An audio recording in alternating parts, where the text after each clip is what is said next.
Welcome, Pringles.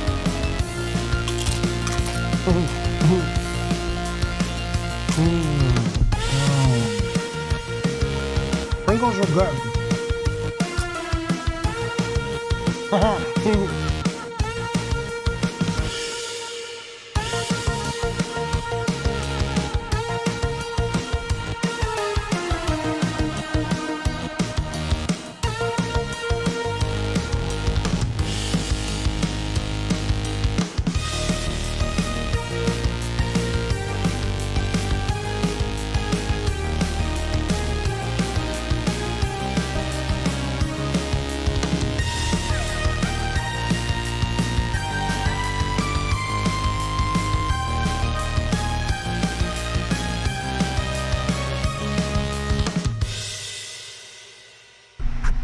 Oh, yeah. Well, you know what it is? I was a little late on the can crack. But the fuck is happening?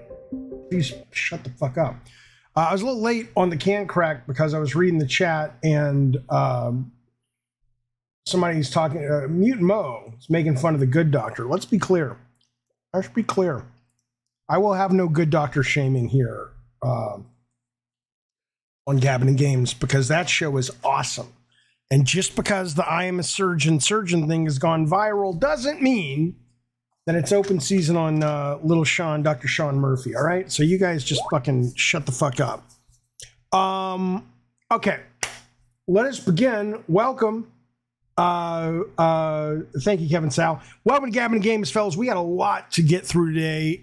That makes it sound like it's a chore. We have a lot we get to talk about today. And I want to jump right in. I want to give you some, I hate the term. Somebody please come up with a better term than housekeeping. But we got a little housekeeping. Let's roll through it.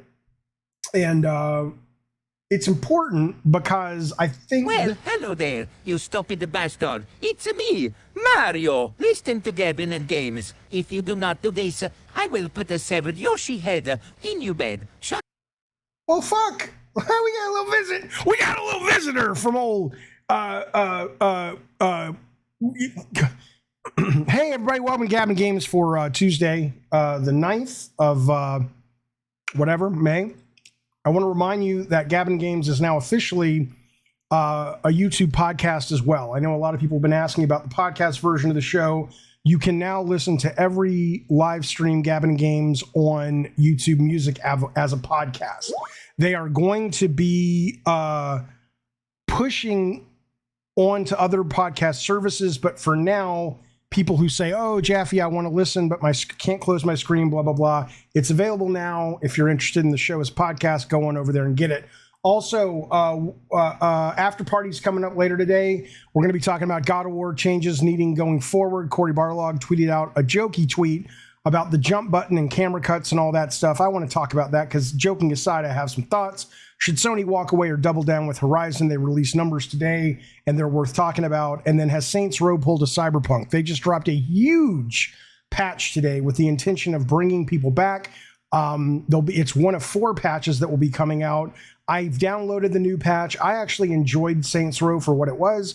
The new patch we'll look at it a little bit in the after game show later today. So you know, that will be broadcast for everyone. But when it's done being broadcast, actually, no, that's only broadcast for members. But if you want to talk, you have to be in the Gabbin' Games Discord. All right, let's move on. What else is going on? Last Stand Media. So I did another Sacred Symbols with Colin today, Sacred Symbols Plus. Everybody's been saying, Jaffe, you got to go debate Colin on Game Pass. Okay, so we did probably a 2-hour show today. It's Sacred Symbols Plus. My understanding is it will probably go live today or tomorrow for members, and then it's free for everybody in a week or so. But we spent most of the time debating, going back and forth on the value of Game Pass subscription services. But we also got into video game culture at Xbox compared to Sony and all kinds of stuff. It was a great chat. Always love talking to Colin. He'll be on our show pretty soon. But if you're a member, stay tuned over at Last Stand Media at Patreon. And if you're not, it'll be free next week. Let me know what you think. Finally, coming up with the housekeeping. Lunch with Jaffe is Thursday. Now, this is what's important to you. Here's what's important to you. If you're a Cult Calypso member or a mod or higher, you can get into the doors to have lunch with me at 11:30. Why does it matter? Well, A, it's just fun. We shoot the shit. It's not a very big crowd, so we get a lot of, very focused, intimate time in a biblical way. But the other thing is that we will be watching Ben Brode's game design talk from GDC about how they created Marvel Snap and Hearthstone, as well as diving deep into some other game design theory ideas. So if you're into game design, this is the week to come to lunch with Jaffe. That'll be this coming Thursday. All right, almost done. Towards the end of the show, we will be giving away the potential to be on the Leadus podcast.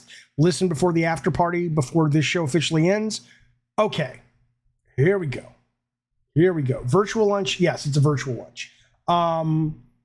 Astro Cyborg says, cringe row, no thanks. The whole point, Cyborg, is that it is a attempt for them to bring it to some kind of prominence, you see? It may not work. But I'm absolutely fascinated that, I guess it's, Deep Silver, aka Embracer, just had a bunch of layoffs, but they still have enough people on there that said, we're not ready to give up on the patient yet. We actually want to make this work. We believe in this. And so I think that's exciting when that happens. It sucks because it's one more of these games, like Bacon Magma was saying at the top of the show. But I will tell you that, that's the way of the world right now. People keep buying them. So in that case, you may as well fucking give it a shot if you already paid for the fucking thing and see if it's any better than it was. I want to tell you something. So you guys know, I've been playing a lot. I'm almost done with Gears of War 1. It's a relatively short game. This is going to be the first Gabin Games Game Club game. I will know Wednesday or Thursday. There are going to be 3 shows, 2 with just Cult of Calypso members and above, and then 1 with Cult of Calypso members and above, and Cliff Blazinski, which will be the last one. I'll get you those dates coming up in a couple of days. Gears of War 1, the Ultimate Edition, is the game that we're playing and discussing. I will tell you there's a lot of shit. Like we're not going to be talking about Gears of War as it relates to, the stuff that you would read in a typical interview with Cliff, or discussing them oh, what weapon is your favorite? It's going to be more about sort of really diving deep, right? So everything from even this screenshot. I think this is a fascinating screenshot because it's in Phoenix's home. That's Marcus Phoenix as a little kid. We're going to talk about what happened to him. How come that's him as a kid and this is him as a man now? We're going to talk about how come the planet they're on has 13 hours in the day. Look at the fucking clock. You ever stop and study the clock of Gears of War? It's weird, right? Why is that? Why'd they do that? Why'd they do that? Now, let me tell you something. But last thing I want to tell you, I just got this. There's 2 books in here. One of them I'm going to talk about on the after party, but check this shit out. I did play Dreams, Bad Robo. I thought it was a brilliant attempt. It had a lot of good stuff in it, but it showed 2 things. It showed most people don't really want to design games. It's hard, and a lot of other people showed up and ate their lunch because it seemed like they were being stubborn with their controls and not helping people monetize their own games, as well as not being on PC. Okay, I picked up Cliff's book, Control Freak, right?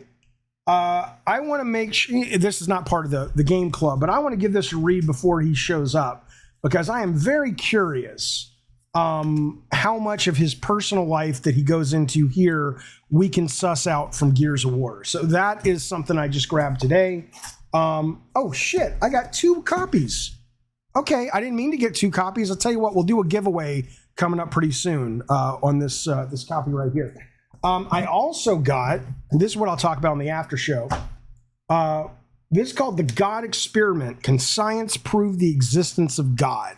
It's got nothing to do with video games, but it's a fascinating concept, and I want to tell you why the Padres game I went to this week or last week made me decide to order this book. So we'll talk about all that good stuff coming up in the after show. Okay, if the humans are colonizers, I hope the aliens fucking kill them all, says Saber. Okay, fair enough. All right, let's get into some news, shall we? Sure, Jaffe, but have a sip of the bubbly first. I got you. No problem. I was talking to Ricardo before the show. He says, Jaffe, you have too much of the little news before you get to the meat. I says, don't worry, pal. Don't worry. I'm going to speed through it, but I'm still going to make sure people get their value. They get the news of the day. Last call. This is from Destructoid, but everybody knows this. I want you to understand. Sony's removing today.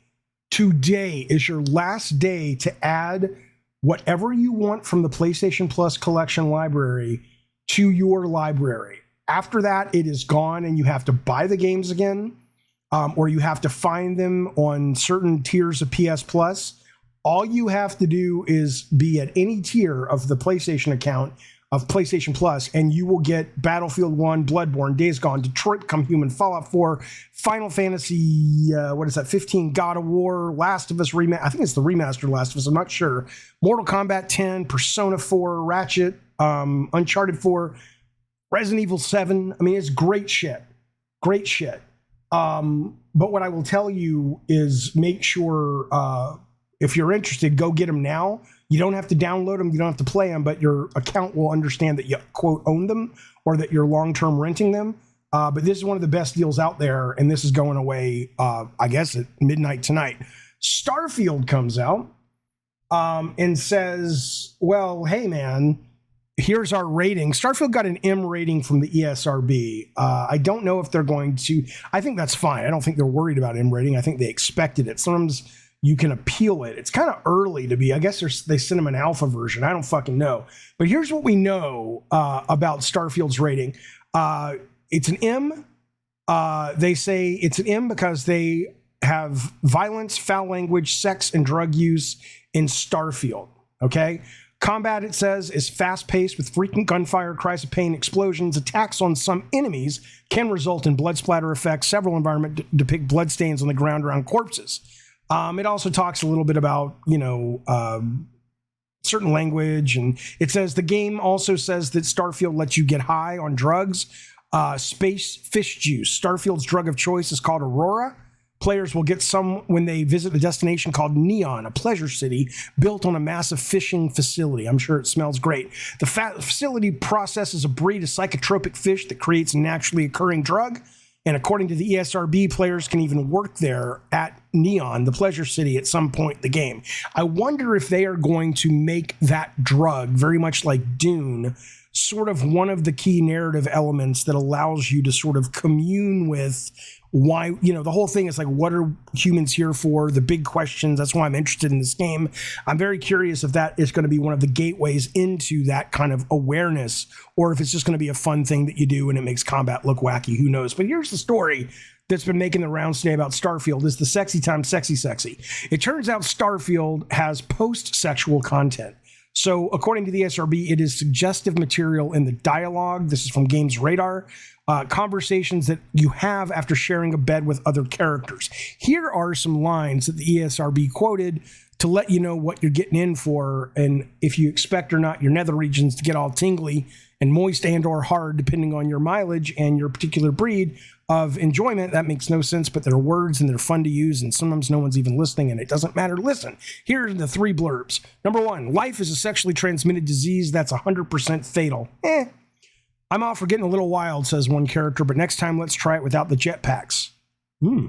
Talk about seeing stars, says another. Whoo, that was amazing. None of these lines are particularly good, but it does let you know that the characters in Starfield, aka you, are able to have some sexy time. And there's, come on now, that's not bad. Here's what Games Radar wonders. It says the presence of this kind of dialogue in a Bethesda RPG raises questions about its structure.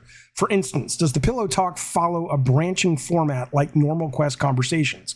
Are there skill checks? That is to say, will your partner storm out of the room in a huff, sheets clutched at their waist, if you fail a pillow talk skill check while trying to be cute and witty and flirty? Will the Starfield Direct address these things? Asked Game Radar. Probably not. Probably not. Ravno says, seems like a shitty Bethesda game. Come on now. Can I slap up female aliens during freaky sex, says Titus Crow. Might make my wife jealous for once. Because they're being slapped? Or I don't understand. What would she be jealous of? If your wife is asking to be slapped? I mean, that is a thing. If it's consensual, I suppose. Da Vinci's Demons just show me a picture of a cucumber. Saber Zero says Todd Howard writing sex is like Ben Shapiro writing sex. I don't know, man.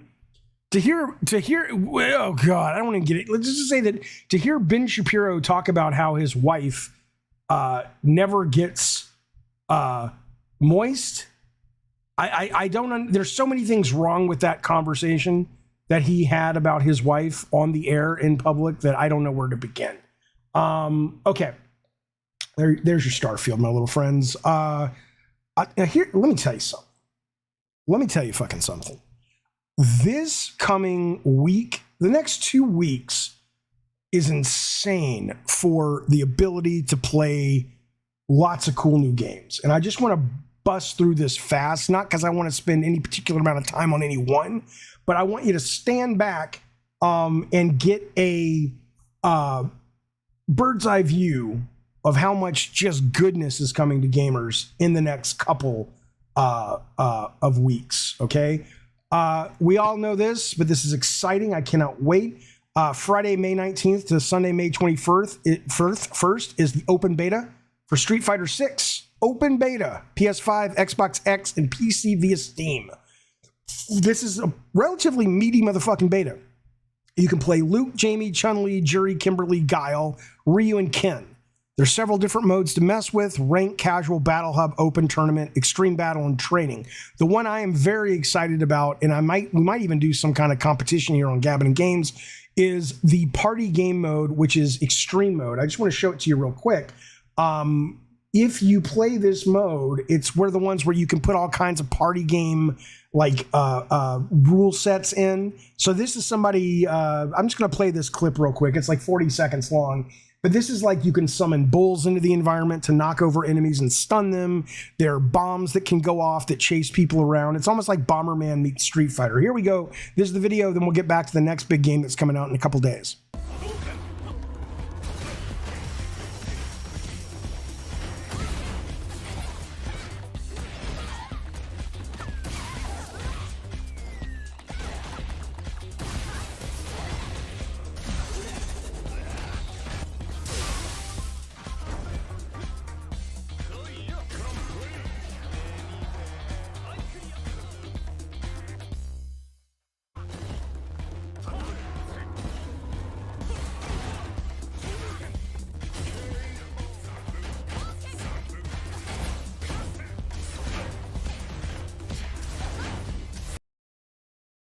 Okay, so as you could probably see in those clips, what I thought was really cool is, you know, you've got the Street Fighter mechanics that are giving you 3 versions of them that you can play depending on your skill set, and you've got party mode.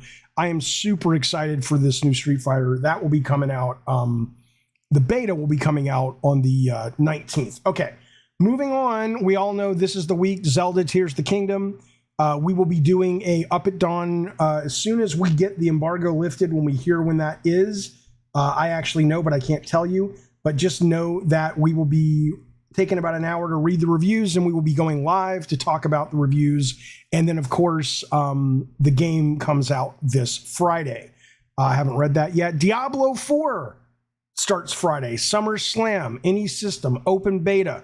Xbox XS, Xbox One, PS5, PS4, or your PC on the BattleNet. I've played the first 2 betas. They're excellent. I'm looking forward to diving back in. This is the beta before it launches. Again, Street Fighter is going to be free for everybody. This is going to be free for everybody. Fall Guys has gone free to play. Come tomorrow, they add their creative mode. I have not played the fucking Fall Guys since the first 3 months it was out. But we talked about this the other day. There is now a creative mode that looks very intuitive, very fun, and you can build your own levels that I think is going to give the game a lot of life. And if the tools are pretty fun and cool, we are going to have a competition who builds the best level in the Gabbin' Games community. We're going to give away a video game. We'll give away a prize card, whatever. So that's what's happening. Saints Row, like I said, we're going to be talking about this and actually looking at it today. On the after show, but this is going live. The first big patch goes live today. Okay. 1 second. Where are my mods at? Do I got no mods? Come on now. Anybody want to be a mod? Unless I got somebody who jumps to the help there. Let me get rid of this guy. Okay, so we're going to be looking at the after party today, and then also, just so you know, Call of Duty is on to season 3. I've been playing Call of Duty since it came out. The multiplayer, fucking love it. We got a new map.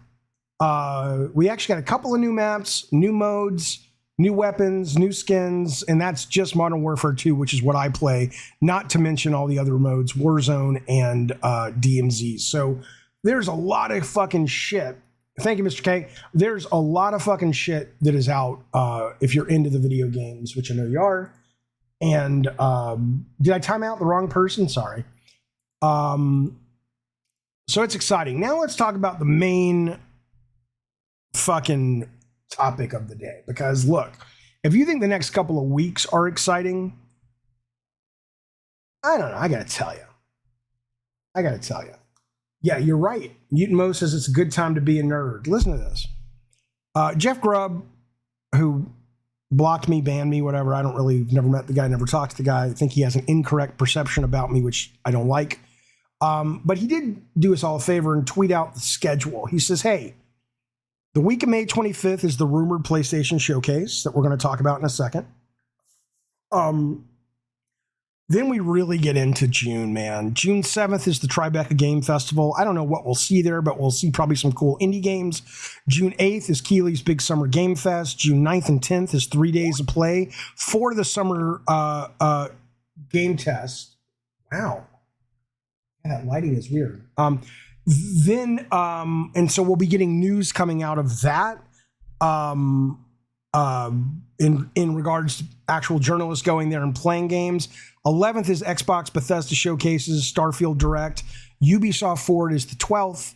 And that's June, man. And we still don't know. The rumor is we're gonna talk about Sony's probable games and whatnot in just a second. But the rumor is that Nintendo is not going to have anything for us this summer, which, I mean, I kind of get, because a couple of things. Number one is, I think my camera's on its last legs. I'm going to order a new camera. That's terrible. So we know that Zelda's coming out, which is their big deal, which is probably going to push crazy amounts of units. We know that, Advance Wars 1 and 2 just came out. It's already kind of tumbling down the charts, but those were their two big, I believe, remainder of the year games. It's weird there's no Super Mario. I get it, because they're, the movie's huge, the theme park is huge. They've never put out a Mario before its time, but it's weird we haven't even heard of a new Mario game. So maybe they will be at Gamescom in the fall or holiday season. So hopefully we'll hear something there. We haven't heard anything about Metroid Prime 4. This was announced 5 years ago. I know there was a reboot of that development, but it's weird we haven't heard anything about Metroid Prime 4. Even within the industry, hearing people leaving or going from Retro Studios, I never hear anything for those folks. Mutant Mo says, I believe a movie themed game is in the cards. It might be, but the game is the movie is the game. I mean, if you've seen the movie, which I'm sure most people have, it's basically a greatest hits the video games, right? I think they're at Gamescom because they are going to announce their next hardware. They've gone on record and said, look, we're not releasing any hardware this year. It'll be 2024 if we do, but there's nothing coming. They've said, if you believe them, and I think you have to, because it was on an earnings call, so it's legal. They can't just lie. But the Switch sales are dropping 22%. They've recently dropped. They expect another almost 17% drop. That's 15 million units in the 2024 fiscal year. So it has people wondering, is it time for a Switch number 2? I don't think we can answer that question, honestly, until Zelda. I mean, the other game I forgot that is coming out is Pikmin 4, but who gives a shit? Who gives a shit? I mean, I guess some people do, but I certainly, that's kind of like an also ran, I think, in terms of, Pikmin is not going to move units, but I think, that Zelda will. And then we'll have a sense, because I don't think most people buy the Switch and play the Switch because it is the absolute best fucking hardware out there. It's that they have the absolute best fucking games. And I'm going to tell you something, as great as the Switch is sold, I do not think they have had great games this generation. I know people, I didn't think Odyssey was fine. Breath of the Wild was kind of good, but I'm sorry. I don't think their first party this generation is even as good as it was with the Wii U. Now, I understand that the Wii U as a piece of hardware was a piece of shit for a lot of people, but their games, though, on that system were pretty fucking good. But I'm very excited for Zelda. Titus Crow says, my kid's excited as hell for Zelda. I'm not playing it. I can't do all that. The horrible frame rate. I fucking can't wait for it. I hear great things. It looks really, really cool. But the question is the reason the sales are tanking on the Switch because it's old hardware. And I don't see it like that. I know that people who might watch this particular show really care about the new hardware, but that's never really been Nintendo's bread and butter. Mario Odyssey, Ricardo says, yeah, those were all wonderfully rated games. Mario Odyssey's 97, Breath of the Wild 97, Metroid Prime 94. I'm not saying they didn't get a lot of love. I'm saying for me, I didn't think they didn't have the Nintendo magic. That's basically what I would say for me. And I used to be the guy when the Wii U was out and before that I would listen to the IGN Per Schneider podcast about Nintendo when he did it. I went to the Nintendo website all the time because I just wanted to see if there was anything new. I even downloaded some of their crazy free-to-play shit like Rusty's Baseball free-to-play, whatever the fuck that was. I am a fan.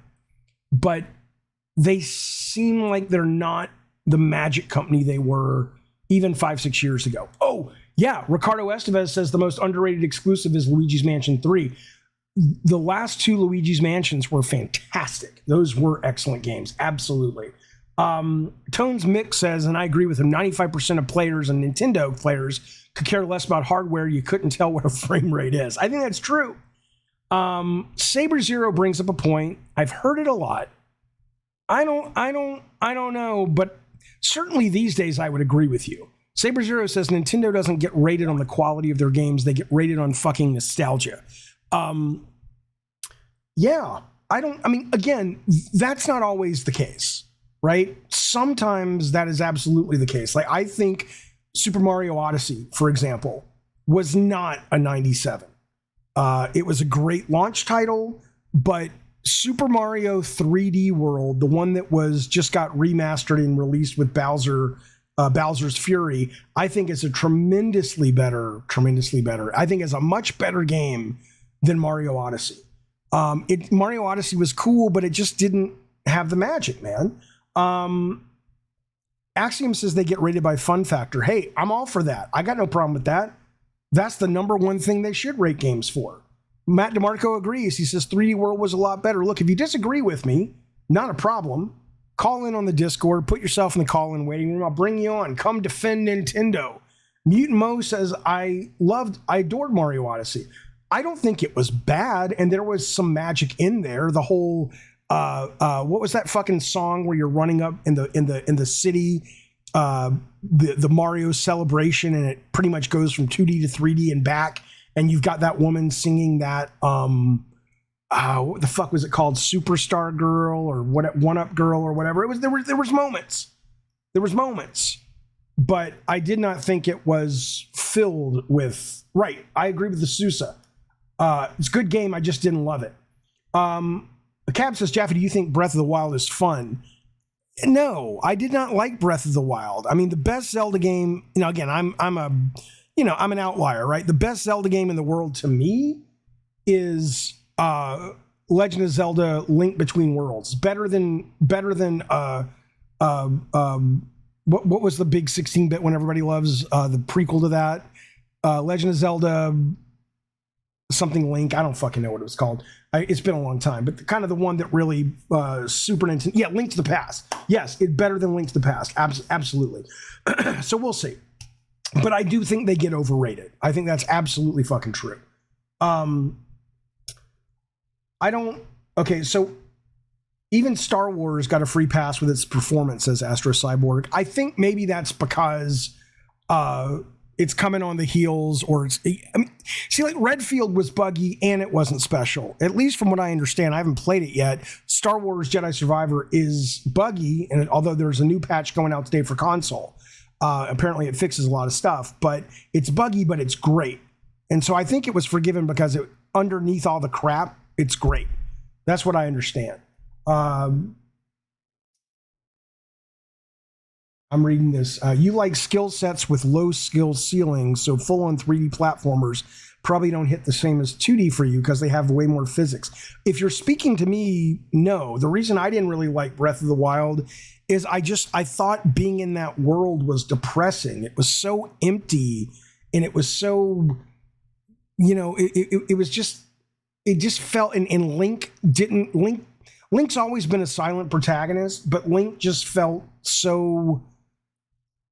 I'm trying to think of a great way to articulate this. It felt like it just felt like depression. It was just very,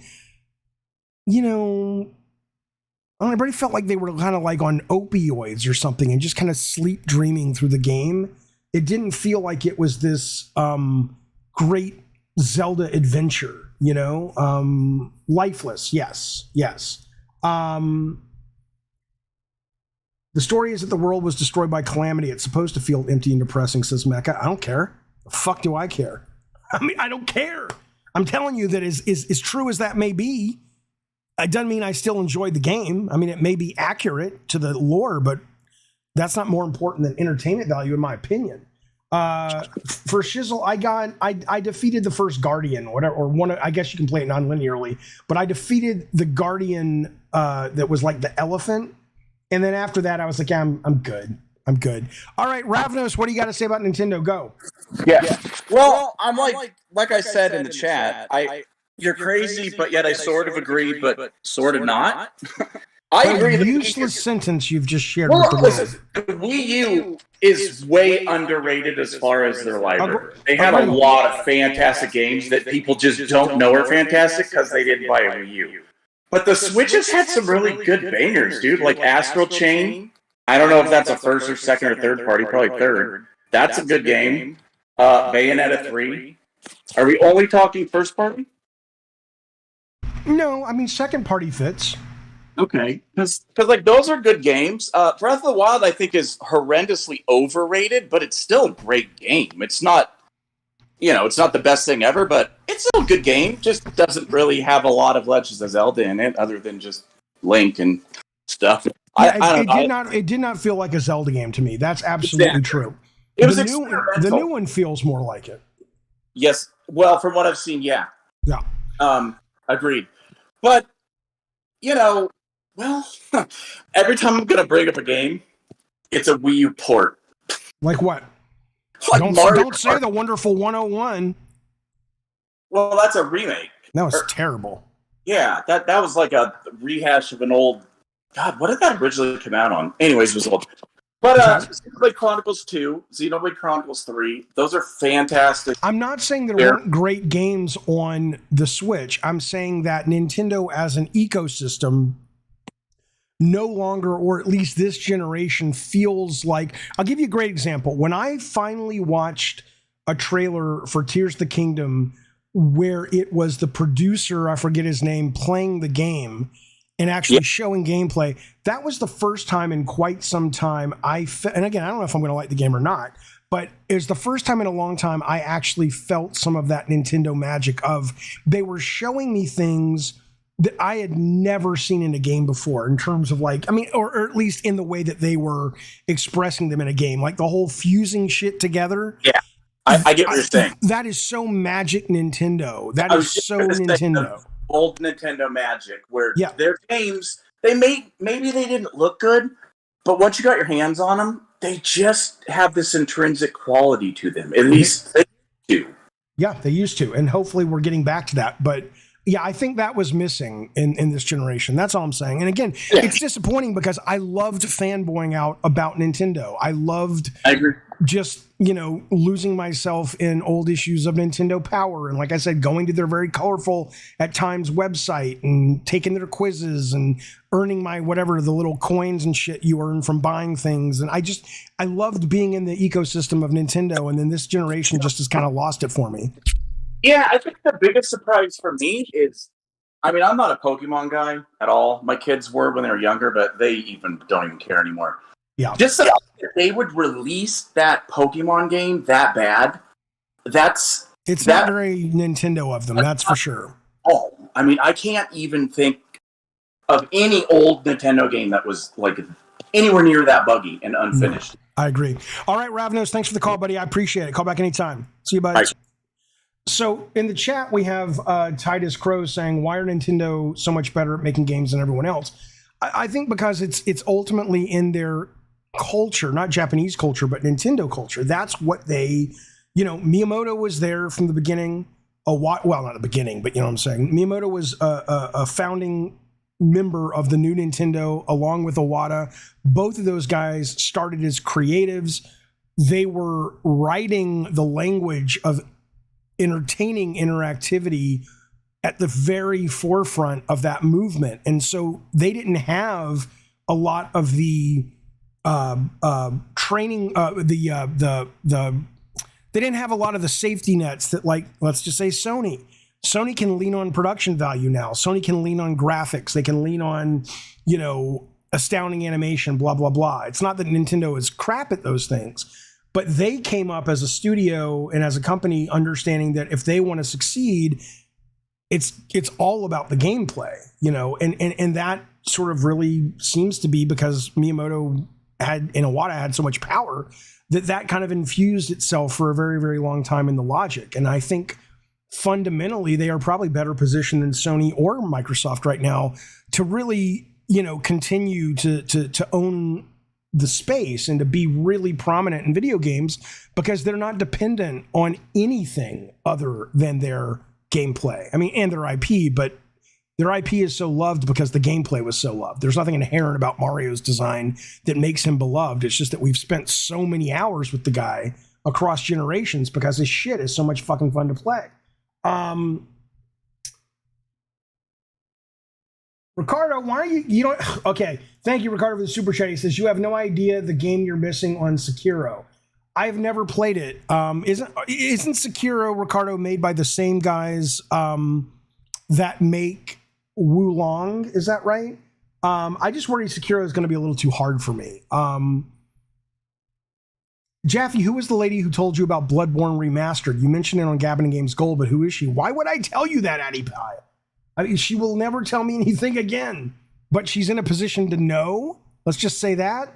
Brian King of Icon Era says, hey, Nintendo used to be great making games. Sony shits all over. Oh, Sony used to be great making games. Sony shits on them now. Nintendo can't make a modern game because they'd get crushed in terms of story, graphics, and gameplay. Well, again, it's how you define modern game. If modern game is story and graphics, sure, you're right. But I would argue that the gameplay that they showed, I don't know how it's going to pan out, but the gameplay that they showed in Tears of the Kingdom is meaningfully more interesting than any gameplay I've seen Sony show in quite some time. When's the last Sony game? And I love Sony games, but when's the last game at a mechanics level that you looked at and said, holy shit, that sounds amazing. Maybe, what was the fucking space game on PS5 where you landed on the planet and it was like Groundhog Day meets Alien? Whatever the fuck, that one. I love that game. Maybe that was the last really like, whoa, that's a cool fucking piece of game design there. But I don't see a lot of sit up and take notice game design from Sony. Returnal is what it was called. There you go. Okay, so Saber says Burning Shores shits all over Tears of the Kingdom. Explain to me why. You can say that and you're probably trolling, but if you're not trolling, explain to me why. What is it about Burning Shores that makes it so great. I mean, it looks amazing and it fucking feels amazing to play, but what's interesting about the mechanics that you can do? Master Luke, thank you, buddy. He says, if you had to guess, is the next Nintendo console or Super Switch or something crazy different again? If I had to guess, it's a Super Switch. It's the NES. It's the SNES to the NES, or the NES to the SNES, because it works. And I think they have something people love. And I mean, again, it depends on the DNA. If Miyamoto has shown up one day, or one of his guys who he's trained, or women that he's trained, and they're like, I have the next big thing, I'm sure they'll make it. But they also have a history of putting things out that don't work, which is what makes them so great. They're like the Babe Ruth of video games. They just, strike out and home runs. They both hold records in, right? So whether it was their fucking cardboard shit they did, or the real life Mario Kart racing, or any of this shit, I'm not saying that was actual shit. I'm saying that none of those, or Virtual Boy, none of that shit caught on. So if you're Nintendo and you've got your bloody nose from the Wii U and you've crawled out of that hole, I don't know if you're going to be as quick now, unless the idea is just amazing, to jump back in and abandon what people have lost their shit over. So I would say it's going to be, I would say it's going to be a NES to Super NES. Jaffe the Incompletionist says, I like your avatar. Says Sony's games are generally equivalent to the hot blonde trope. No, I think Sony's games are equivalent to the girl next door trope. I think Sony's games are beautiful, but they are dependable and solid and really good and get the job done, and you're happy with them. The hot blonde trope is more like they're beautiful, but they're stupid. I don't think their games are stupid. I don't think their gameplay's bad. I just think that it is, pretty traditional. Thank you, Master Luke, for that super chat. I appreciate it, buddy. And then Master Dope says, bro, you look just like Spencer Breslin. I don't know who the fuck that is. But you know what? Because this is a full service video game stream, I'm going to help you out there, buddy. I'm going to look him up. Spencer Breslin. Who the fuck is that? That little kid? He's 5. What are you talking about? Here's a picture of him. I look like this kid from the movie, literally The Kid. Okay. I mean, I don't know what I can do with that data you just shared with me. Like, is there a modern picture of the guy? Okay, here's a modern picture. Really? I don't think so. He's not Jewy enough. He looks more like Greg Miller here. Yeah, look at that nose. That ain't a Jew nose. Come on now. Ricardo says he sees it. What do you mean the disrespect? I'm not disrespecting the guy. I'm just saying, I don't look like him. Sony relies way too heavy on their games looks than anything. I agree. I agree with that. I look like Abigail Breslin. Jesus Christ, that lady. Jaffe, do you think Zelda has a special status in the game industry? Journalists, influencers, they all put Zelda on a level of near perfection. Some people, sure. Some people do. And I think that's unfortunate. I remember once kind of getting into it with some journalists, and I was saying to them, I was like, why do you guys hype all these games and then, 6 months later you're like, it's okay. Oh, that's Abigail Breslin's brother. I didn't know that. It's like, it's okay. And they said, well, we're gamers too, and we get caught up in the hype. And I'm like, what? Your job is not to get caught up in the hype? That'd be like Roger Ebert reviewing a terrible movie, but going, but I know, but it's Phantom Menace. It's so great. And it's like, dude, it's shit. I know, but I'm caught up in the hype.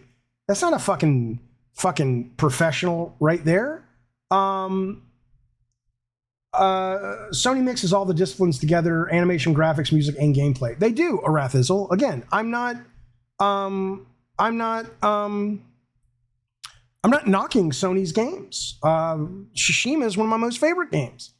But I am saying that,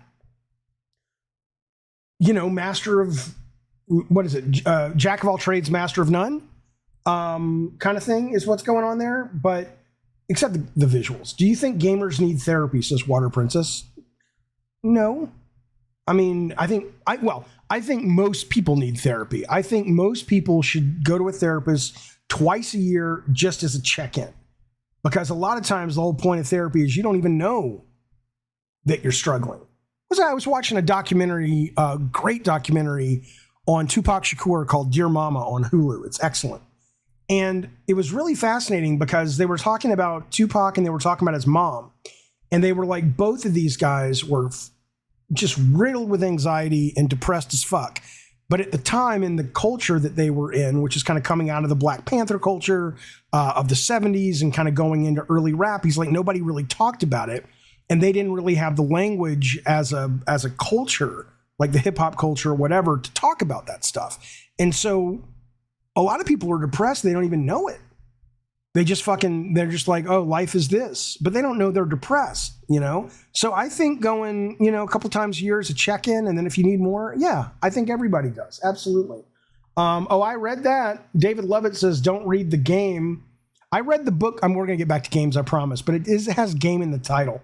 Don't read the book, The Game with Neil the Real Deal Strauss, ending with therapy. He's a guy who basically introduced the mainstream to mystery and the mystery method and pickup artist and negging and all that shit. And I read that right after I got divorced, and I'm like, I'm going to fucking use this shit. And it actually worked, but you feel like a piece of shit afterwards. So no, thank you. Okay. Not nagging, negging. Silver Joystick, you're going to see a therapist soon. Good. I think you should, sir. Everybody should. All right, let's move on. Before we get to talking about the Sony thing, I just do want to let you know, because I love lists like this. Nintendo, in their earnings call, says, hey, money people, you want to know the 10 best-selling Switch games ever? Ever? Okay, wait a minute. I got to read this real quick. Ricardo says, if you think Jedi runs poorly, wait for Tears of the Kingdom. You are a journalist. Are you telling me that you have played it and or journalists that have played it? And it runs like shit? Please share that data. Titus says, is the Dark Picture trilogy any get? It's on sale. Here's what I'll tell you. Man of Medan, I could not stand. Dr. Thuth in here. The second one, which is the one that is like they break down by the town, that was okay. I have not played the one that I think is in the Middle East, but I hear that's good. But what I will tell you is the last one that they did, which is the one about the hotel based on Ed Gein, that was great.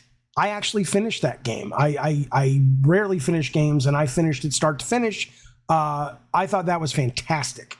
So your mileage will vary. But yeah, I have heard people say it runs like shit as well. Does it? I don't know. But I don't care. Brett Moore says, I can't see Tears running as bad as Jedi. It's very choppy. Jedi's getting better, though. Jedi's getting better with the patches. So Brian King says, it's so fashionable to hate on Sony right now. People talking absolute nonsense and they aren't used to getting called out. Well, I don't know what he said. What did he say that has your panties all in a twiter? Returnal, Demon Souls, and games like GT7 require far more skill. Again, you're talking a different thing, Brian King. I'm not talking about skill. And I shouted out Returnal, and I love Demon Souls. But yes, those games require more skill. But I'm talking about just fun, compelling, engaging gameplay. If you're saying, does Sony make games that require more skill on the part of the player? Sure. I think that's probably true compared to Nintendo for the most part. Okay. Here are the 10 best-selling Switch games of all time as of March 31st. Number 10, Ring Fit Adventure, 15 million. Number 9, New Super Mario Brothers U Deluxe, 15 million. Super Mario Party, 19 million. Pokemon Scarlet Violet, I don't know how they break it up, 22 million. Odyssey, 26 million. Pokemon Sword Shield, 26 million. Breath of the Wild, 30 million. Super Smash, 31 million. Animal Crossing, New Horizons, 42 million. You gotta know what the number one is. You got to know what the number one is. There's your list right there. Mario Kart 8 Deluxe, 54 million copies sold. And it's still in the top 10 most months. Can you believe that? Can you believe that? So think about that for a minute. They got it down, man. They got their formula down. This is, my God.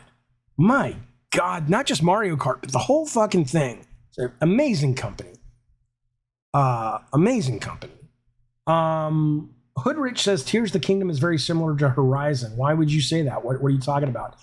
Master Dope, thank you for the super chat, buddy. He says, Jeffy, do you mind talking about tech in a bit?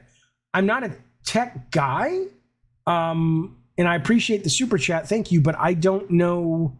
I'm more than happy to talk about games as it relates to games, but tech as it relates to games, but I don't really know what that means. Like, you got to be a little bit more specific for me there, buddy. But thank you for the super chat. All right, let's talk about Sony's.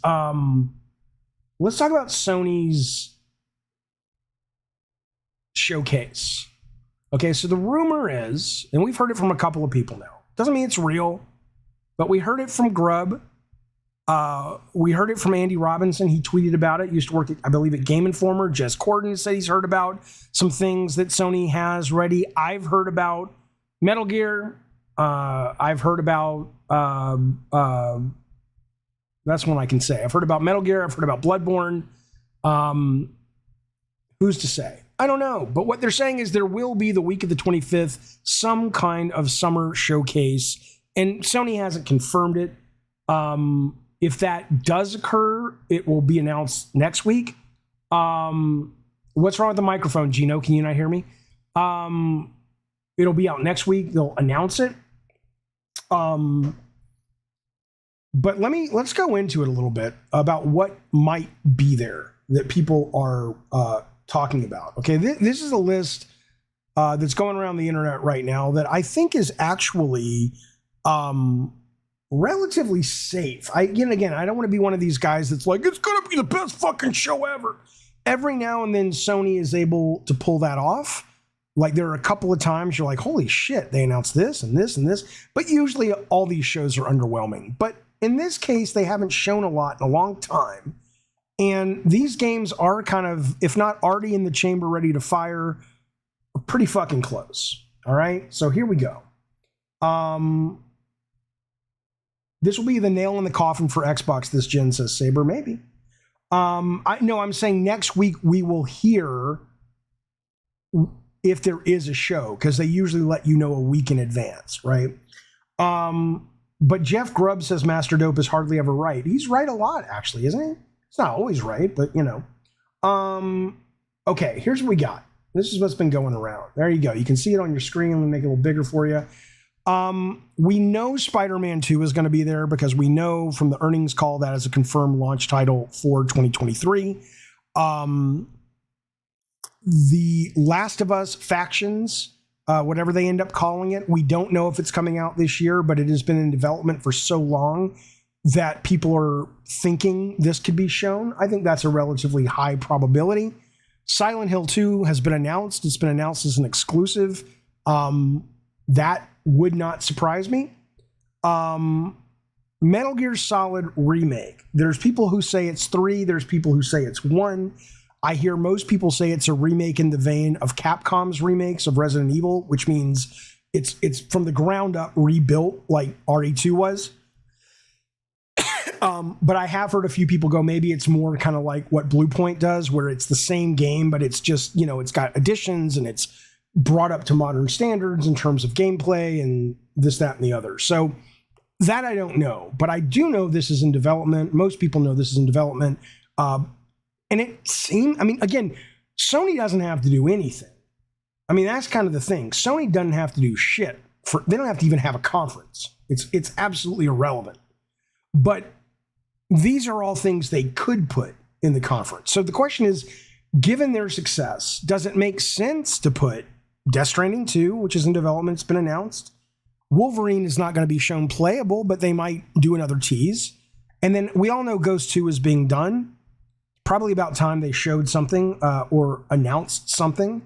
And then Mortal Kombat 12 makes a lot of sense if you look at Warner Brothers' relationship with Sony. Suicide Squad, Hogwarts Legacy, all of those were premiered by Sony. They had showcases for both of them. They weren't exclusives, but they were kind of in bed with Sony as it came to sort of promoting those titles. Now, of course, that Suicide Squad got pushed for a year, and we know Mortal Kombat 12 is in development. The Ed Boon team, the folks at NetherRealm, actually did a video the other day we talked about where it was pretty clear they might be doing a reboot.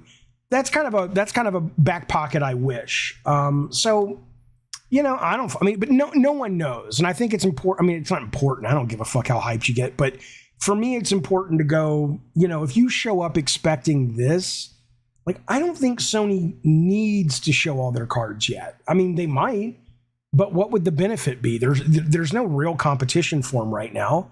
It's not like if Redfall had been amazing and the word is that Starfield is amazing, okay, maybe they're on their heels a little bit or they're worried about the future. But right now, show Spider-Man, you know, I would show Factions, maybe show a Wolverine and Ghost teaser and get off the fucking stage. I'm not saying that's what I want. I'm saying that kind of probably is how that's how they've been as of recent. A lot of people get excited, and then at the end of this like 30-minute state of play, you're like, eh. And you got the woman saying, and that's it, everybody. Thanks for watching this state of play. And everybody on the chat is like, what the fuck? That was shit. That was shit, you know? But you never know. What about the secret Star Wars game? You mean the one being made by the David Cage people? Little Devil Inside, right, Brett Moore? I haven't heard from that in a long time. Stellar Blade. Again, there are things that could very well be there. But I think they probably sit down and go strategically, what is the value of this show? What are we trying to get out of this show? What are we trying to achieve? So yeah, like Saber's naming a bunch of titles. But we can all name a bunch of titles Sony could have. But I think the more interesting conversation is, why do that? What does it benefit them to put all of these fucking titles out there and say, ta-da? The fanboys get hyped up for a couple of days, and then basically they have no new news. Imagine if they did Spider-Man and Factions, and then, you know, going into the holidays, they're like, here's Metal Gear, and go, you know, they can get every single one of the games on here, with the exception of maybe Death Stranding 2, will get you a boatload of media if you breadcrumb out the news over the course of the next 6 to 8 months. Why would you blow it all at once? The other question is this, though. Let's talk about Metal Gear for a moment. So whether they do Metal Gear 3, which stars Solid Snake, or Metal Gear 1 that stars Solid Snake, whether they do either one of those, Kojima's not involved.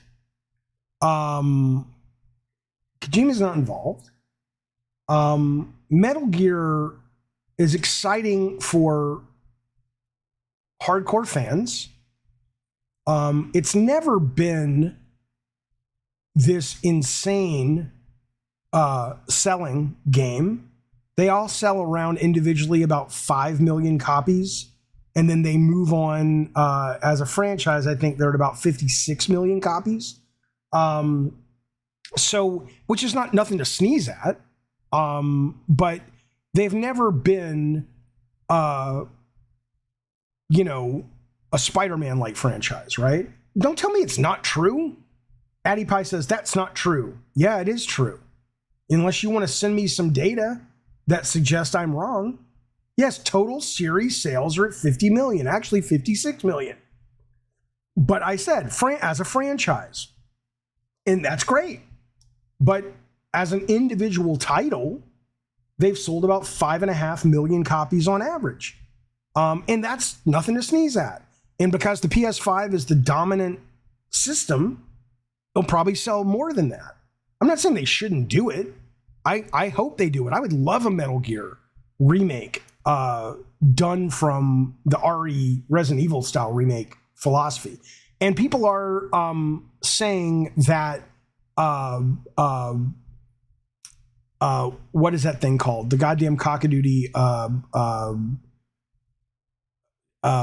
Come on, Jaffe, you fucking old fuck. I don't know. Shut up. I would love a Metal Gear remake. Oh, I know. Right. People are saying Blue Point's involved. I had the president of Blue Point, playing Demon Souls with me on stream a while back, and I asked him point blank about, are they doing it? And he just kind of laughed. My guess is they probably are involved. But if Kojima's not involved, I mean, if Blue Point is very respectful of the games that they update. So I'm not too worried if they're just doing a direct lift. But, you know, it is a little weird that Kojima wouldn't be involved. It is so weird. Given, I mean, you know, I wonder what Konami would say. If Sony went to them and said, look, we have a deal with you guys. We love you guys. Silent Hill's an exclusive. We love you guys. Metal Gear Solid, we're doing with Blue Point. We own Blue Point. We want to bring Kojima in. We'll foot the bill, but we want to bring him in to consult, get his blessing. It's good for PR, and he also is a fucking genius in a lot of ways. I wonder if Konami would say, you can go fuck yourself. We're not doing that. The deal's off. Or if they go, yeah, we don't really fucking care. If they brought Kojima in. Will it still say Hideo Kojima on the box, says Eddie T? I don't know. But what I'll tell you is it will say a Hideo Kojima game on Death Stranding 2. What are you going to do then? You can only buy one game. Death Stranding 2 comes out the same week as Metal Gear Remake. I would buy Metal Gear Remake. I'm sorry to say, but I would buy Metal Gear Remake. Bukaki says Kojima is involved, so now the ice in a bucket that's on the counter in a cutscene won't melt throughout the game and just stay frozen the whole time, breaking all immersion. Could be. I'll get to those super chats, Master Dope, in just a second, buddy. I appreciate it. Why do I like Metal Gear, Jaffe? You've said multiple times you don't like stealth games. Oh, I could talk for an hour, but I won't. Let me tell you why I like Metal Gear so much. Metal Gear used to be my favorite franchise. Now it is Resident Evil, but Metal Gear is a close second. It's not a stealth game if you don't want it to be a stealth game, especially if you're talking Snake Eater and especially if you're talking Guns of the Patriots 4. And that's what I love about it. I love the fact that it is the mechanics that you are given really allow for you to play those games in a way that you feel like you're having real agency over the adventure. It's not a stealth game like Thief where it's like, look, you like stealth, play Thief. It's a stealth game in that is one of the ways that you can deal with things. And in that, I love it because I can use stealth when I feel in the mood, or I think that will get me somewhere faster, or if I've chored up my guns or I've explored the level and found the best weapons, I can just go in shooting. That's why Metal Gear takes the things I love most about games and mushes them together. One of them is the emergent gameplay that gives you a great deal of agency, but it's not giving that to you in a huge sandbox. It's giving that to you in a very cool, handcrafted story. So it's the best of both worlds. It's the player having the freedom to experience the journey how he wants, but it's still Kojima handcrafting a very wide road that is the story you're on in order to guarantee that you're going to see the cool shit. He's going to take you by the hand and go, look at this, look at this, look at this. So that's why I fucking love Metal Gear. Let me get these super chats from my good friend Master Dope real quick. I appreciate this, buddy. He wants me to talk about tech. And then he super chats a bunch, and I appreciate it. He says, you should check out the AMD Z1 Extreme APU. I don't know what that is. That's how little I know about tech. Is that a graphics card? He says, if you were a betting man, is it going to be Metal Gear 1 or Metal Gear 3? It should be Metal Gear 1. But if I'm betting, I've heard more people say it's Metal Gear 3. I understand a lot of people think Snake Eater is the best one in the series, and that's great. And I understand it's chronologically the first one, and a lot of people haven't played Metal Gear who will be playing this, and maybe they think that's a better intro. But honestly, it's been a while since I played Snake Eater, but if I remember correctly, Snake Eater requires an amount of understanding of the lore more than Metal Gear 1. Metal Gear 1 is very easy to play as just a James Bond adventure with really weird fucking enemies. And if you want, you can dive into the lore. But Metal Gear 3, as I recall, is a bit more marbled in with a lot of the big boss. You are big boss. You know what I'm saying? It's marbled in with a lot more of the just the heavy duty lore of that title. Master Luke says the OG rumor of Metal Gear Solid Remake was Mark Cerny was doing it. What does that mean, though? Mark Cerny is probably helping, like he helps with everything.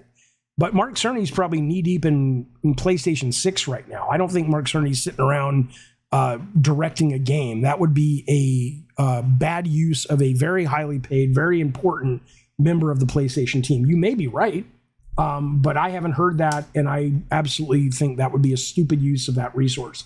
Finally, he says, thank you, buddy. He says, so would it use the Bluepoint engine? I would imagine if they do it at Bluepoint, sure. And again, I don't know what it's going to be. I would be really disappointed if it's pretty much the same game with an HD version of Metal Gear, blah. But man, can you imagine?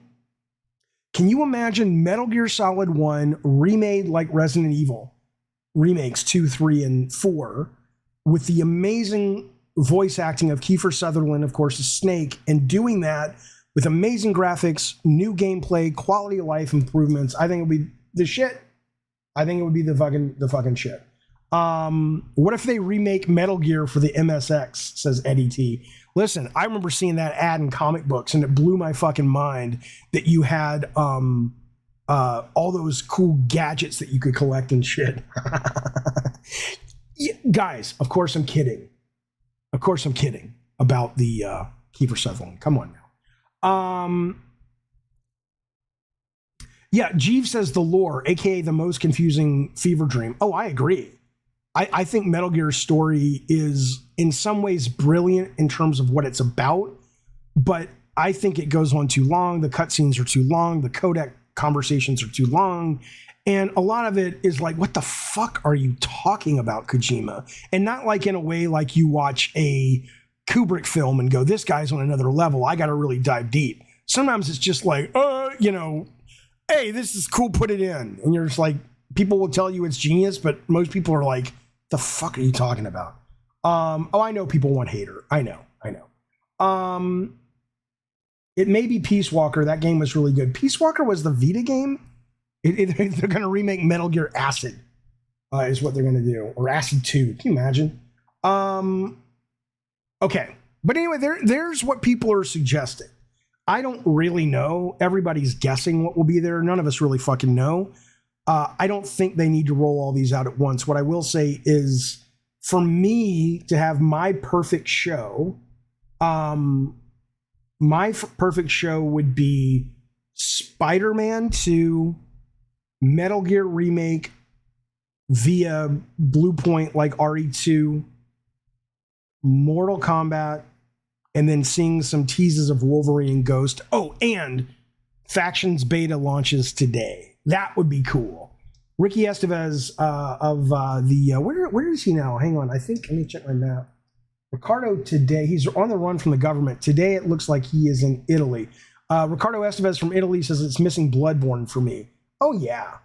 Oh fucking yeah. I mean, I love that game, man. I don't know if it's a remaster. I don't know if it's just a PC version, but we know it's in development. But when are they going to show it? I don't fucking know. Bloodborne 2. I don't think Bloodborne 2, Brian, is in development. Resogun 2 closes the show. That would be pretty disappointing.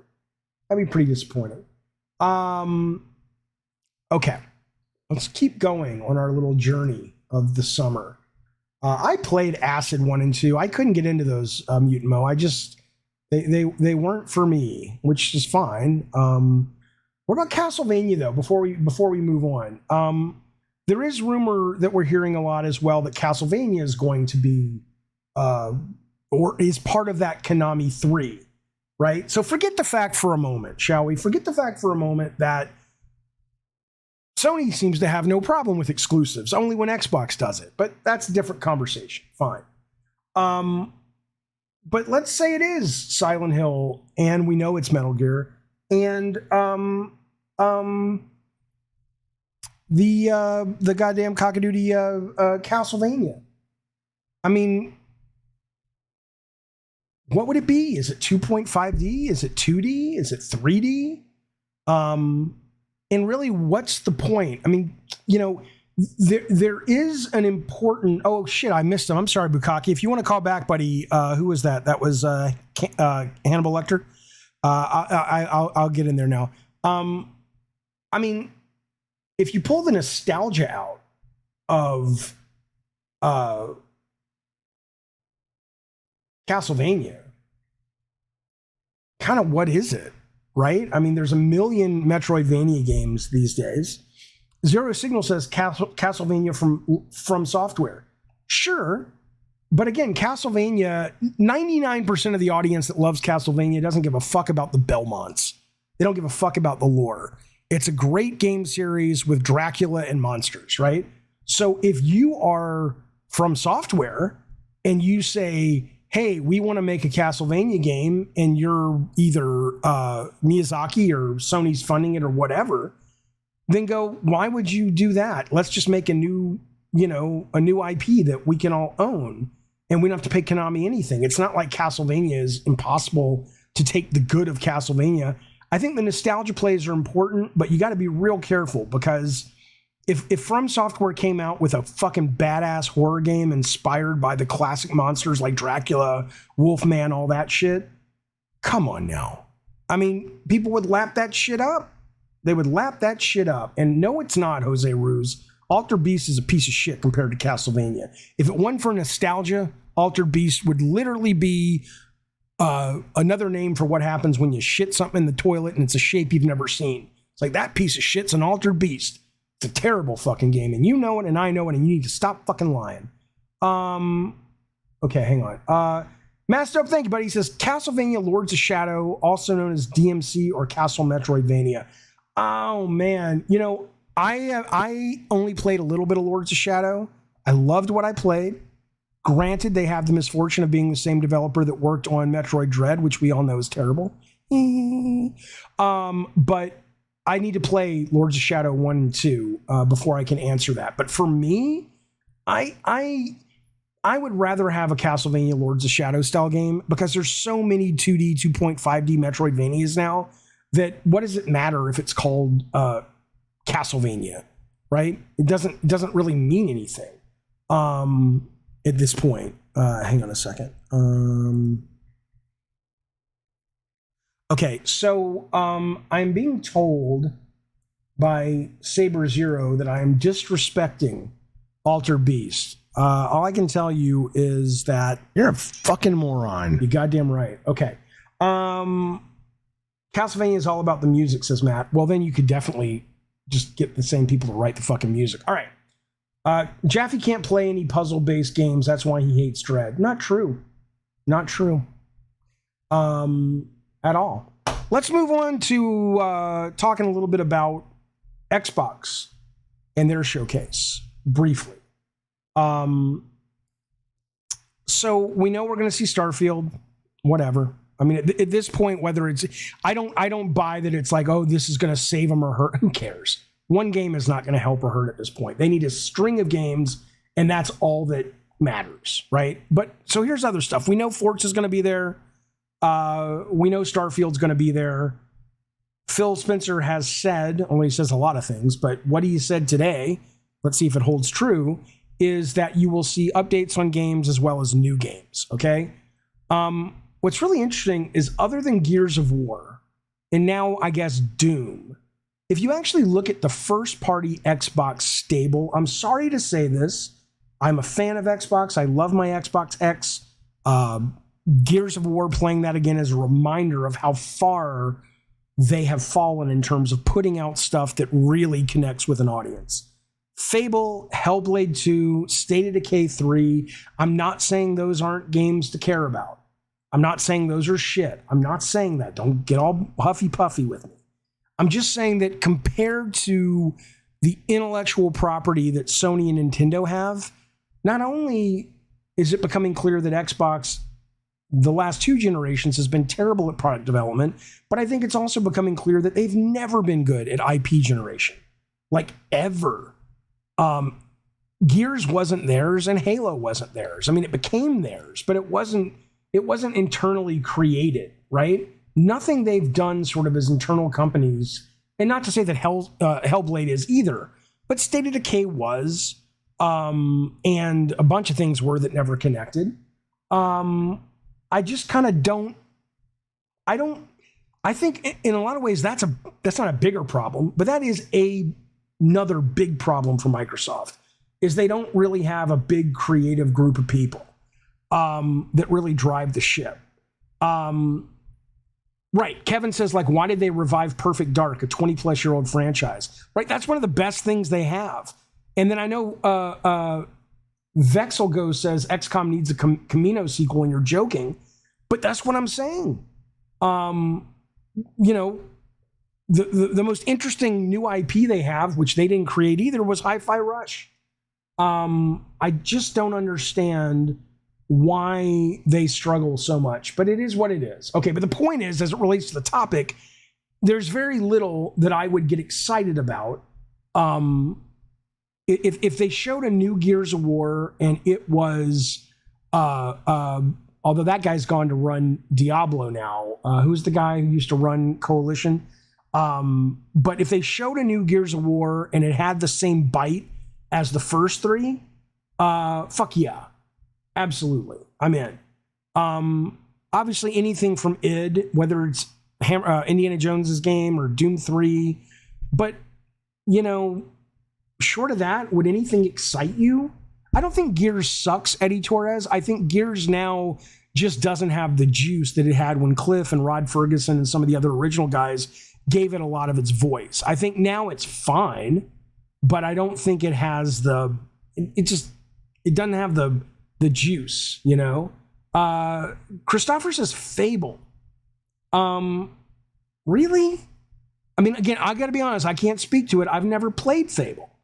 But what I will tell you about Fable is, as a guy who is obsessed with the industry and who was in the industry when that game was out, playing almost everything I could, Fable never seemed like anything to me. It seemed like just a generic fantasy thing. Avowed seems like a generic fantasy thing. I'm not saying it's not going to be great because the developer's great.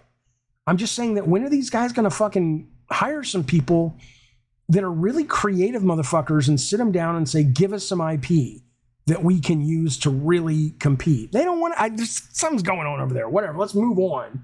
But unless anybody in the chat has a theory as to what they could show that would make you sit up and take notice, what else is there to say about these guys? Master Dope, thank you, buddy. He says, I'd love a Seamus Blackley interview if you could. I know Seamus. Seamus was my agent for about 3 months, and then he left, and Larry Shapiro took over at CAA. I like Seamus. I haven't talked to him in a long time. But yeah, let me reach out and see if he'd be willing to come on and just shoot the shit about Xbox and what he's doing now and all the crazy video game times. I'll look into it. I appreciate that super chat, buddy. Okay. Yeah, brute force says hard work and dedication. Right. I mean, what? Come on. Contraband has potential, says Luke. Well, you don't know that, and I don't know that. It only has potential because of the developer, which is what's that game called? Just Cause guys and the Mad Max guys, which is great. But all we've seen from Contraband is a camera moving around a map, right? But sure, if you just based on the developer, absolutely. If they are closer to Sega Jet Set Radio or Power Stone in terms of making those, I would love those. They won't sell, but I would love those. Power Stone never sells, but it's excellent. Midtown Madness 3, oh my God. Obsidian does miss Shut-Eyed Bandit. What was their spy game that I wanted to love, and it was just a mess? Maybe it's gotten better, though. I don't fucking know. Kung Fu Chaos. Right, they just don't do very well at this shit. Bukaki would want to see Fallout New Vegas too. Okay, fair. I think a lot of people would want to see that. Avalanche Studio. That's right, Wallace. Thank you.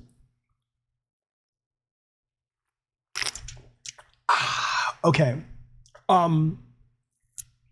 Listen to this briefly. Let me just show you one thing.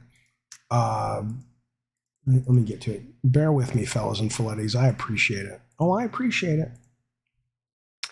I want to let you know 2 things. Tomorrow, it is tomorrow. Yes, tomorrow night, I will be on a live stream. I'm still going to do some streaming or shows or something, but I will be on the Button Basher gaming team. This is a website. I'll put a link in it for you right now, and I'll show it to you.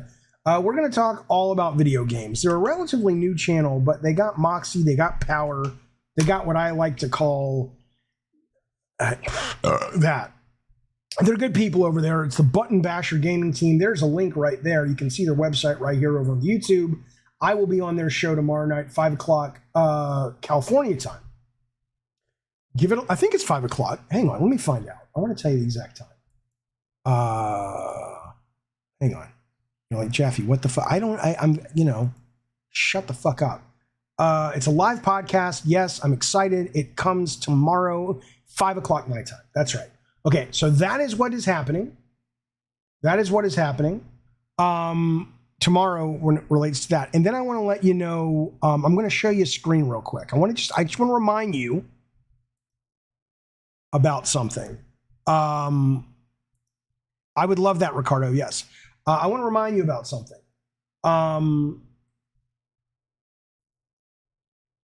Day One Patch Kids, video game characters meets the goddamn Cockadoodie Cabbage Patch Kids meets the goddamn Garbage Pail Kids. Stickers, sheets, bedspreads, shower curtains, t-shirts. I got one, a Twisted Metal of Sweet Tooth. They're delightful. They're wonderful. I want to show you this, though, because I love these guys, but I also love that Rotten Tanuki, who creates the Day One Patch Kids, reached out to Neil Blomkamp, who did District 9, and says, hey, Neil, with the recent success of the Super Mario movie, would you be interested in making a Metroid movie for Nintendo? Like a live-action Metroid movie? And check that shit.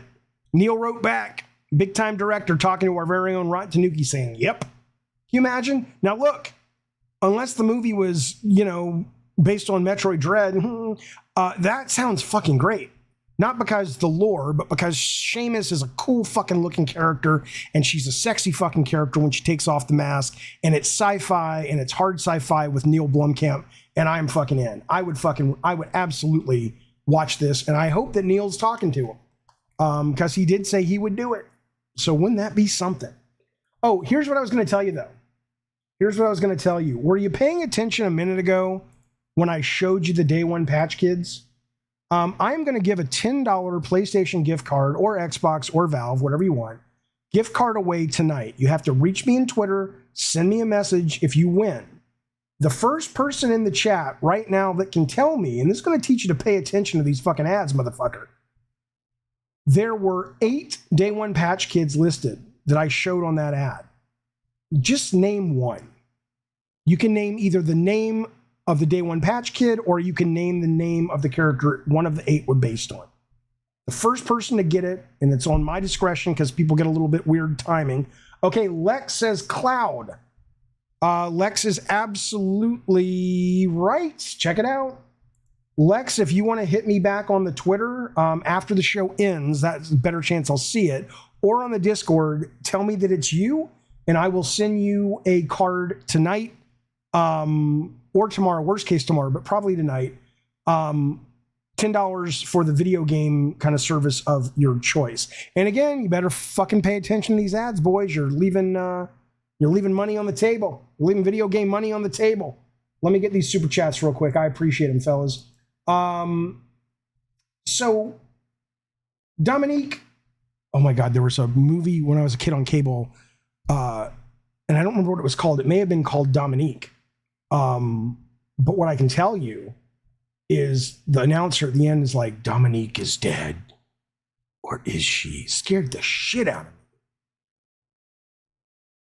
of me. Dominique says, Jaffe, thank you for the super chat. He says, why not revive Conker's Bad Fur Day? Well, I don't know. I think honestly because it's a different time, and to find that kind of humor that works today where it doesn't feel too leftist or too rightish, I think that's a challenge. And I think fundamentally you have to ask yourself, does Xbox have a group of developers that, thematic aside, could really make a great platformer? So, and I agree also, Bukaki, Conkers was never a massive fucking seller. It was successful, but it was never, At that point, I would just I would make a 3D platformer and come up with a new IP is what I would do. Like Duke Nukem. Duke Nukem. I mean, again, can it work? Of course. There's still humor today that people love, but would you be able to do it for the budget with the humor being focused on one group or another? I mean, I guess, South Park does it with their games, but it's based on a TV show that clearly they know where the line is with that. So, Legendary, thank you for the super chat, buddy. I appreciate it. He says, Jaffe, there's this game that unfortunately seems to have slipped under many people's radar, and it is Bramble the Mountain King. It's killing in the Steam reviews, and I highly recommend you check it out. You are not wrong. I played the demo of it a couple months back. I thought it was fan-fucking-tastic. The reviews have been a little all over the place. I think it's sitting at like a 75. But boy, you're not wrong, man. It's very cool. It looks gorgeous. It gets really twisted and sinister. I think I'll play it on the stream in the next couple of, I got to finish Gears. Maybe I'll play Bramble before I jump into Star Wars. But I agree. Thank you for the super chat, and thank you for bringing it to people's attention. Bukaki says, I watched my friend play Bramble. It was delightful. That's a lie because it assumes Bukaki has friends. But that said, though, he's right that it was delightful. It is amazing. It is fucking amazing, man. Enjoy the contrast of the twisted and beautiful. Yeah, it's very disturbing, but it's also just absolutely gorgeous. So highly recommend it. Thank you for the super chat. I agree. Check into it. Bramble the Mountain King. I think it's on all the main systems right now. RPG says Bukaki met his mom. Could be. It's good stuff. It's fucking good stuff. I watched a streamer play it, says Bukaki. I have a parasocial relationship with that person. I understand. Well, that makes a lot more sense. Okay. And then Master Dope, thank you for the big super chat. I appreciate it. He says, also, I don't mean to sound weird about this, but Jin Lee, you're a great dad. You goddamn right I am. I have seen on previous streams how you talk about your kid. It makes me feel happy that you're a real good dude. Well, first off, thank you for the super chat and thank you for the nice compliment. All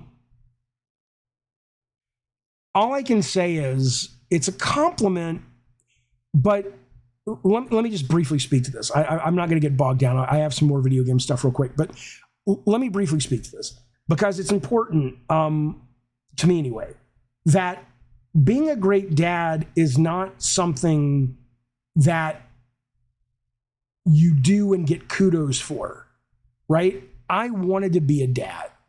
I love being a dad. I love my children. I love being in my children's lives.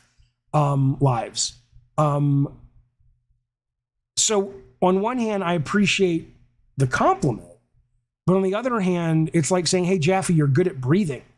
It's like, well, yeah, because, and that's the thing. A lot of people seem to have kids that don't fucking want them. Why the fuck? Everybody should be a great parent because everybody who decides to put their dick in the cockpit, see what I did? I took something very serious, but I twisted it with a little bit of humor so it would go down a little easier. Like when you give dog medicine, right? You're the dog in this case. And the medicine is the message about fatherhood, but it's wrapped in the sweet salami of humor. But I'm not even fucking joking though. It is true. Kids, boy, it goes fast. I love them, man. I love them so much. What a joy. It's best joy of my life. The best thing I hate saying it sounds cliche, but and I'll start to cry because I just love these little fuckers so much, man. Love these fuckers so much. They're such just joys. All right. Let me get focused. All right. Okay, let's focus. Hang on. That's all right. Here's what we're going to do. I'm going to give two people an opportunity right now to have the chance to go on the Leadus podcast with me or against me. The Leadus podcast is a podcast trivia show all about video games. Before I do that, I want to remind you that coming up later today, we will be doing the Gavin Games after party, probably about 20 minutes after I wrap this up. It will be streaming for members only on the YouTube. And if you want to talk, the Discord phone calls are open, so it's just like a live chat with everybody talking about video games. We'll be covering Cory Barlog's tweet about God of War, about jump buttons, and does the game actually need camera cuts. We'll be talking about Horizon, which they announced today sold 8.2 million, the latest one, not the DLC, but the Forbidden West. Is this actually a franchise that's working, or are there other reasons it sold that much and it's an inflated value? And then we'll take a quick look at Saints Row update, because Saints Row is saying this is a massive update today, and it's one of 4 updates that they're going to release in the next months in order to make Saints Row turn into a cyberpunk. So this is for members only. If you're interested, join Gavin and Games. Cost you $4.99 ducats if you join in at the Diocese Soldier tier. If not, no worries. All right. But I wanted to let you know that is an option. Okay, now listen. Let's see if you can get in on the elitist, baby. Right now, I'll tell you who you're gunning up against. Let me go to my doc, and I will tell you. I do think they include bundles. Why would they not, Jeeves? That's the real question, right? When it comes to Horizon.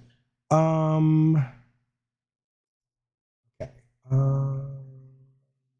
Saints Row may have been dead on her arrival, Bukaki, but I did play it a lot, and I thought it was good. For what, I mean, it was that's wrong. I thought it was entertaining. And it was, I think it was entertaining. I just think that it, was missing a lot.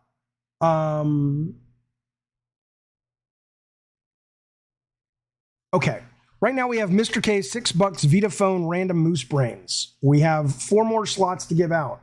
I'm going to give out slot 5 and 6 right now. And here's what's going to happen. Once the 8 slots are filled, the elitist will send out a final question. The first person of these 8 to answer that question wins the prize. It's a video game gift card, as well as going on against me or with me to the elitist podcast. Okay.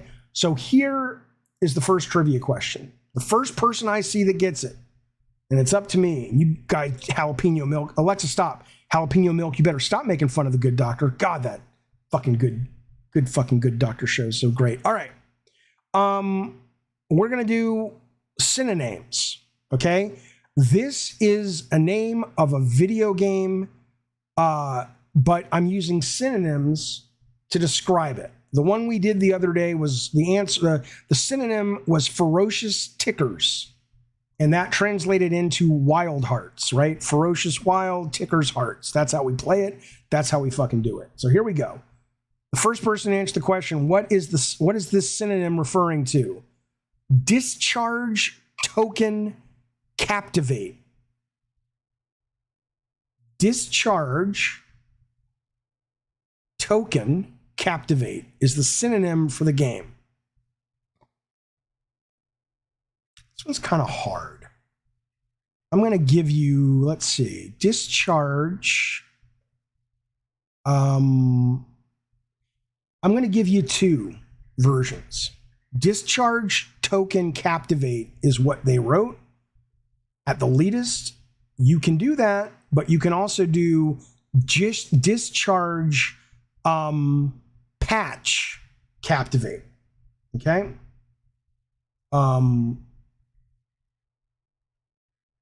Someone's gotten close, that's all I'll say. But it's got to be the exact title. It's got to be the exact title. Someone has gotten close. It's a 3-word title. How about that? Discharge, patch, captivate, or discharge, token, captivate. Yes, Mastodope, it's BB and Tina at the horse farm. No. Come on now. Nope, not Tears of the Kingdom. Painkiller's like, what is this for? I just spent 5 minutes explaining what this is for. Somebody got close. 3-word title. Discharge. Yep, Painkiller 6 gets it. Fire Emblem Engage. Now, I know that Bree Hee Hee did Fire Emblem, but you left out Engage, and you put Engage, but you were right after Painkiller. So Painkiller goes on the list. I got one more coming your way. Let me put Painkiller up there. Painkiller 6. Okay. Let me welcome a new member to the Diet Soda Soldiers. Thank you, buddy. It is our good friend, I don't know, I'm going to say this, Exinchi. I just did it. Exinchi, I love you. I want to have a baby with you, and I want to tell you from the bottom of my heart, I can't help but be racist. It's really true. It is totally true. But for you, I will do my best. I will try. Exinchi, thank you so much for joining the Diet Soda Soldiers. Appreciate you being here. Appreciate having you. Thank you for the support. Thank you for being part of our community. Thank you very, very much, buddy. Okay. Yeah, Painkiller says, I don't know what it's for. It gets you on a list of 8 people. And of the 8 people, if you answer the trivia question that comes out when the 8 people are on the list, you get a gift card for a video game, and you also get to go, if you want, on the Elitist podcast, which is a video game podcast trivia show, competing against me or competing on my team. All right, here's the last one for the day. We have 2 more to give out on the next show, but right now we'll do another synonym. And here we go. Actually, no, we won't do a synonym. We will do a funny punny. It's a pun. The answer is a pun that you have to come up with, right? You'd have to be a real holy diver to make it all the way down to Rapture. The answer is a pun. You'd have to be a real holy diver to make it all the way down to Rapture.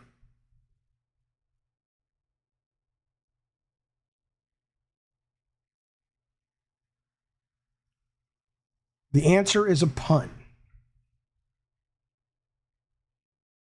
People, yep, Bukaki got it. Exen Blackout almost got it, but Bukaki got it. Dio Shock. But Ronnie James Dio, there you go. That's the pun. All right, we'll be doing 2 more of these, and then we're going to give out the prize. So Bukaki got it. Okay, so fellas, there you go. That has been Gavin and Games for the 9th of May. What fun. I hope you had a nice time. I hope you liked hanging out with me and spending some time with your old Papa Jaffe. God, the camera's gotten dark. I will be back. Let me answer the super chat real quick. Photius says, Jaffe, wondering if you think Sony will ever make another handheld. No. I mean, I don't know, but I don't see why they would. I think, honestly, the best thing Sony can do if they want to be in that market, other than just basically making their version of a Switch, is to make a phone for gamers. I don't mean the shitty Xperia thing from back in the day. I mean a PSP clamshell game that when you open it, thumbsticks pop up, but it's also a smartphone, and you only can game when the clamshell's open, and they don't try to make fucking first-party billion-dollar games for it. They basically get a dedicated team of like 15 small teams, and they're putting out exclusive based on the Sony brands and new IP and licensed IP, and they're putting them out that are exclusive to that particular type of phone. I think they should do that because I think it would sell like crazy. There is no phone out there that really is for gamers because of the lack of controls. But no, I do not think that they will ever make a proper handheld anymore. Sony makes smartphones, but I need controls, man. I want fucking controls. The idea that people want to game on this shit is dumb. It never has gotten any better for most games. Certain kind of games, sure. Most games, this is not a good gaming system. So anyway. But yeah, so hey, thank you, Gavin Games. After party is going to start in about 20 minutes. Got to get some water, eat a little bit. And then if you want to be part of the conversation, join the Discord. The Discord, I'll put up a link right now. If you're a member, you can get in. We will be in the Diet Soda Theater. And you can just sort of, it's an open mic unless you're annoying, and you can shoot the shit with us as we cover Horizon, God of War, and a couple other topics. I do like streaming to my phone as the only option, but I have to carry around a goddamn Backbone controller with it, Bacon Magma, and that's just stupid. Fucking stupid. Okay, there's the link. So hopefully we'll see some of you over there. That'll go live in about 20 minutes. In the meantime, be well, be safe. Thank you for hanging out with me, and I will see you. Fuck you, Mutant Mo. Did you make fun of Dr. Sean Murphy? All right, be well, everybody. There we go. See you later.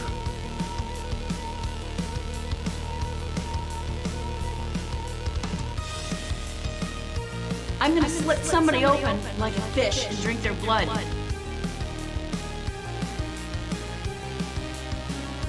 I wish my fucking foot would go right through your skull.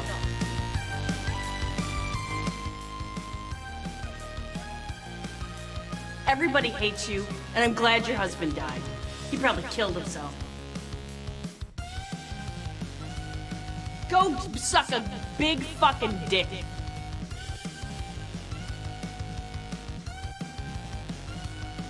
Pornography destroyed my life.